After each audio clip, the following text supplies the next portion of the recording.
Happy Halloween. As the intro implied, yes, it is not Halloween when I'm recording this, but Halloween, or about so, when I will publish this. Right? So, today's topic is Attack of the Jack-O-Lanterns. And for this, I'm going to do something a little special. Every time the kids do something stupid, or you have, just something stupid, Drew becomes a little dark. Sorry, I've had a few already. Drew does something dark. That's 3 shots, by the way. I will take 3 shots of vodka. Okay. Alright, why don't we get into this? Alright, so let's start it off, before I get into the drinking, with a topic about race. Alright, so watching this watching this episode before I ever saw the book, here, let me start off with this. You should know by looking at me, I don't have too much say on race, especially race washing in fiction and television. But I think it'd be okay, at least for the context of this episode, to give a little of my 2 cents. As far as historical pieces, I don't care, as long as it's funny and entertaining, or in good taste. It doesn't really matter to me, and shouldn't really. Now, why am I bringing up this in an episode of the Goosebumps reviews? Well, so this is an episode where one of the characters is changed from white to black in the episode, and it's not bad. It never should be, I guess, because in children's horror, it doesn't really happen, especially Goosebumps. It has nothing to do with these adult dynamics, race, gender. These things usually adults tend to deal with in fiction. But it's, just interesting to say, nonetheless, to see just, black girl. And it's nice, because, it means the people who do the casting, you have a little, liberty with who they get to cast. It's like, well, she doesn't fit the character, representation in the book. However, she does a good job. And that's really how it should go, shouldn't it? It shouldn't matter if the actress or actor is truly representative of the person playing it. It's really, do they do a good job and are they fitting for the role? Now, but to kind of accentuate this, I remember watching Percy Jackson as a kid. I loved the movie. I thought Grover was a pretty fun dude. Well, when I read the books, I'm like, oh, white. But what his character has to do with is not his personal journey has more to do with him getting his license, him overcoming his own timidness, and helping Percy along his way. So yeah, it doesn't matter.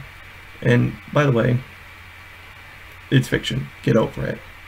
Hashtag what's his name? Idris Elba for James Bond, because I'm getting tired of seeing Daniel Craig all the time. Let's get a new Bond in. Alright. Actually, I'm pretty sure I'd love to see Donald Glover's Spider-Man, but I think Miles Morales has already been taken. Correct me if I'm wrong. Alright. Now that we got that out of the way. Looking at my script. Okay. Now, I also like when representation is done pretty well. Like, I hate when representation is done more misleadingly. Looking at you, the Predator. While I like more realistic depictions like Stephen King's The Regulators, and yes, I'm talking about what's his name? I think it's Sid. No, Seth. Seth is a pretty good example. I like that one. But you ever realize how R.L. Stine doesn't write too many non-white characters? Like, Lee in this book is the first one I ever came across.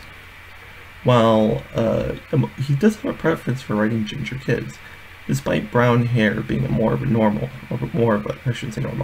common than, being just straight up ginger. It depends where you go, but generally, ginger is not as common as ginger is not as common as brown hair, like I have. In any case, enough Punnett squares. Alright, now that I've got my 2 cents out of the way, just now that I've got my 2 cents out of the way and shoved in, I'm probably going to get canceled for this bin. Let's talk about some children's horror. Now, this one's dark in some places, so the shots will be well placed. Right. So it starts with the G gang, Drew, Walker, Shane, and Shauna, who are kind of just pissed about the 2 rotten jelly beans named Tabby and Lee, and for a very good reason. So, for the purpose of the book's continuity, let's say the present is in 1996, and now when the book's continuity goes back to 1994, Tabby and Lee had the G Squad come to their Halloween party, and they had their fun, but then the party gets raided by some people in masks with force multipliers, and they force the kids to do push-ups for a couple of hours. But only 3 minutes into the event, Tabby and Lee give the gag away, and the G Squad finds that Sam Pepper's bottom barrel prank of home invasion was brought by Tabby and Lee, executed on the unwitting guests of the party.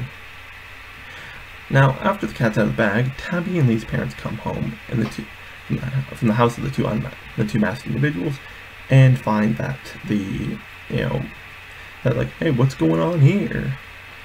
Yeah, and we never hear anything bad come from these people. It's like, oh, it's just, yeah, they did a shitty thing. Also, that's one of those dark things, because home invasion's a pretty dark subject. Oh, shit. What? Jesus Christ. Raspberry, by the way.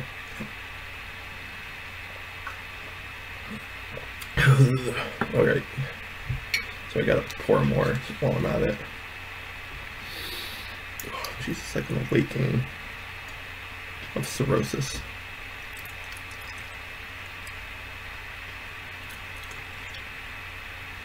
Alright. Oh, jeez, I'm gonna have the worst acid reflux after this shit. Alright.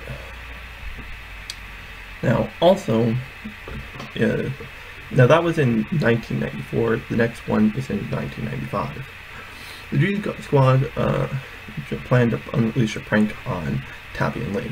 They get props, tricks, think about a trap floor, and all these and more conceived by Walker and Drew. This is, their idea.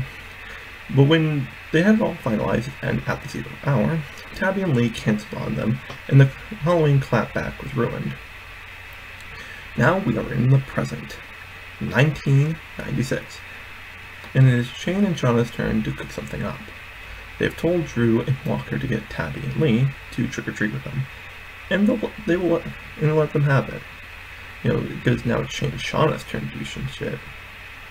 Now, Drew gets, takes that and has a very disturbing daydream. One, where she imagines they all get kidnapped by some old man and his wife and be put in a back room with a bunch of other kids. And that they leave Tabby and Lee there forever. Sorry.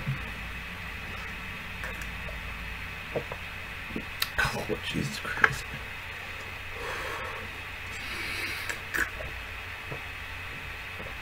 Ooh, strong as shit.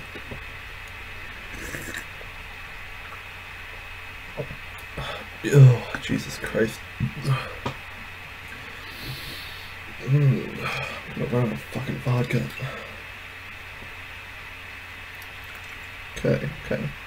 So, now, I was thinking I was gonna do 3, but we might have to ration them out now, because I'm running out. Okay, just barely 3. Oh, Jesus Christ. That's just still more to get through. Alright. Now it's Halloween, and Stein doesn't give us any explanation for why Drew's so fucked up. Before Drew's about to leave, her mom says she doesn't want Drew to go, because there has been 4 people who went missing in the general area. They were overweight adults. Yeah, that's foreshadowing, but doesn't count. dark, but not a dumb decision. Okay, now, I know I made rules, but I am fucking 6 shots deep, man. So, we'll have to do some shit. So, Drew's dad does some Deus Ex Machina language, and rolls a 100 in the persuasion for, well, more like a 9, not like a 19, but the modifier makes it just okay for her to pass. So Drew, is now allowed to go to the trick-or-treating, despite the people being missing from the next town over. They were adult, and they weren't from the next town over. They were adults, and Drew knows how to avoid dangerous situations. Okay, so now Drew is on her way to meet Tabby and Lee, and they get double spooked by a from high school. The high school was from 2 years ago. Nice to see they're still jerks. Then they all head on their way, minus the 2 shitty individuals. So they go door to door for a while before they are approached by 2 normal, trustworthy individuals who just happen to have flaming pumpkin heads, necks wreathed in vines, and are wearing black cloaks. It's just something about the way they said that they have a way to have a place where the kids can get so much more candy if they follow them into the woods. It seems too good to be true. Well, it is.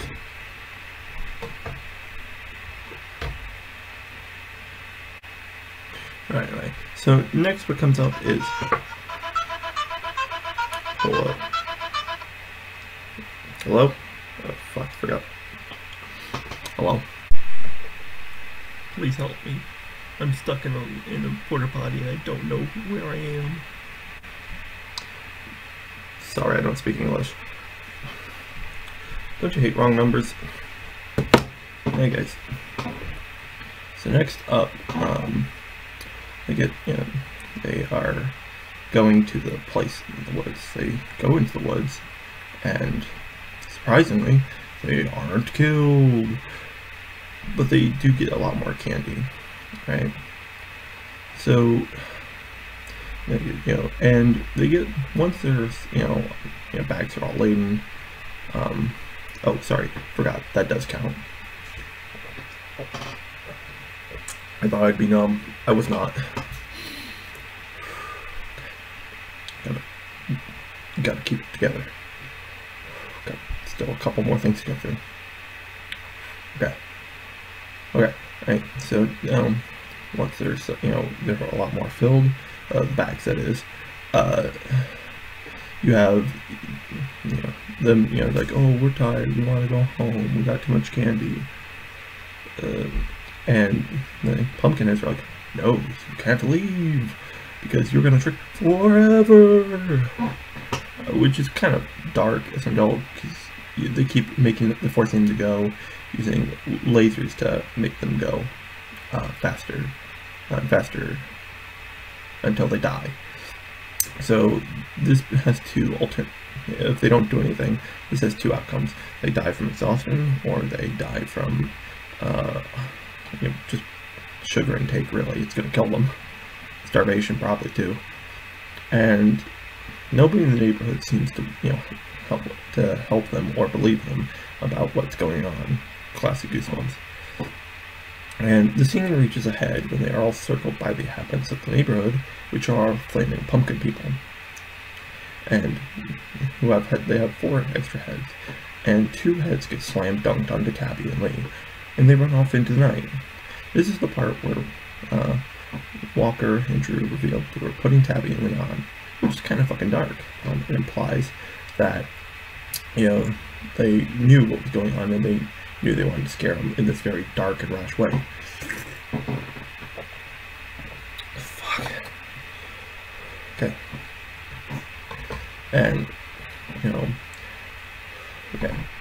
Now the whole time, Shane and Shauna were aliens. They've always been aliens. And they are a race of shape-shifting pyromancers that decided to prank a bunch of middle schools for being shitty people. Now the book ends with Stein not double dipping, not triple dipping, but quad dipping into the darkness. Because then Drew asks, "What do you people eat?" And Shane says Drew shouldn't have to worry because she's too thin and unripe. And alright. Done. Alright. Now the book is kind of dark in some places, but I think it's not, although it's not as impactful as other Goosebump editions, like The Haunted Mask, or just generally spooky ones, like One Day at Horrorland, or I don't know. Definitely not Deep Trouble. Sorry, alcohol's working its magic on me. And I think it's a worthy Halloween Goosebumps book. So, happy Halloween and have a good day.